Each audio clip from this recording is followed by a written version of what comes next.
É un home que cando fai os seus dibuixos está a favor de que teñan voz os excluídos, de poñerlle rostro aos excluídos, de poñerlle pensamentos aos excluídos, de que participen en política os excluídos, e toda esa xente que é mayoritaria poda decidir libremente como demócratas o que queren facer das súas vidas. É imprescindível ollar Castelao de un xeito unitario.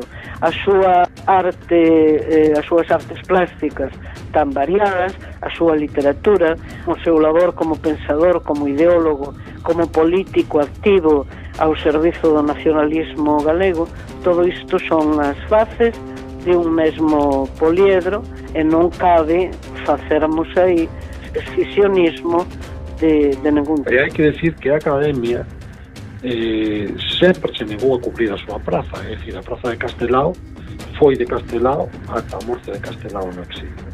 Castelao, nos momentos da guerra española, fai eses álbums que son de un realismo como non houbo no mundo. Sen Virxinia, o Museo de Pontevedra non tería tanta obra de Castelao como ten. O momento máis crítico é cando se cambia o recorrido e se lle furta a xente poder facer, por así decirlo, a homenaxe pasando por diante. E aí é onde se produce a carga policial máis forte, non?